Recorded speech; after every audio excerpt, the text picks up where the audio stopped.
Zen is pretty audacious.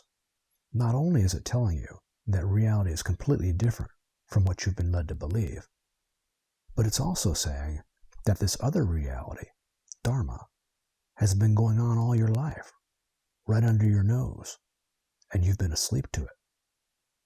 That's why there's so much talk in Zen about awakening. So let's see if we can find Dharma right under our nose.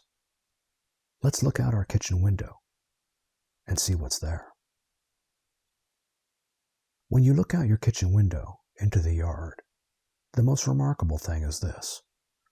Everything shows up with meaning already attached to it. Grass is grass, a fence is a fence, and flower beds are flower beds. And you know what all these things are. You know the bicycle leaning against the garage is a bicycle. So what you are seeing is a layer of meaning across all these phenomena.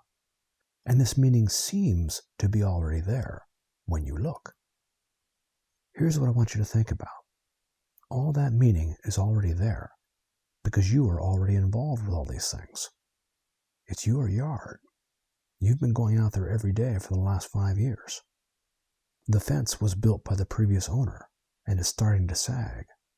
You've been meaning to fix the flat tire on the bike, but it's been nearly a month.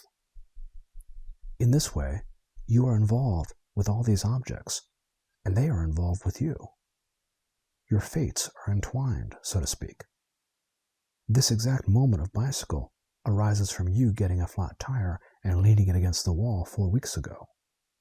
The bicycle goes forth from this moment intertwined with whether or not you will fix it. You have not ridden in 4 weeks and you are starting to feel a bit sluggish. And whether next week you will be sluggish or chipper arises dependently on this interwoven moment of you and bike and this current thought that you're having, that it's been 4 weeks. Your Dharma is completely interwoven with the bike's Dharma.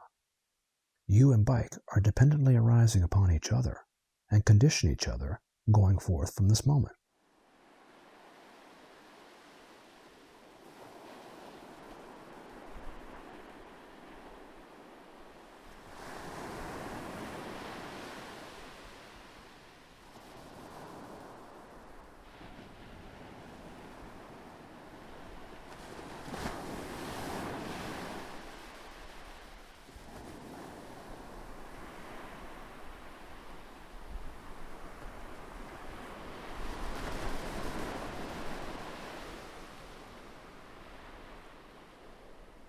Both of your futures go forth from this moment.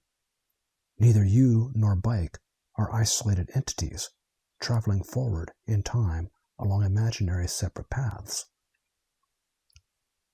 Beyond the fence, the neighbor's yard is wild and overgrown. She is 80 and can't keep up with it.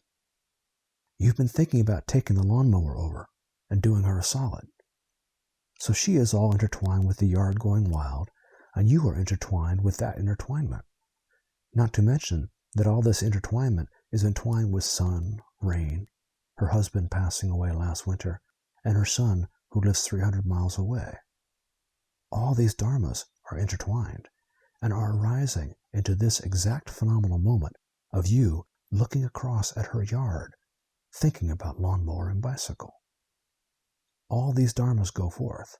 You, her, yard, lawnmower, her son, in different ways, depending on whether or not you go and get the lawnmower out of the garage.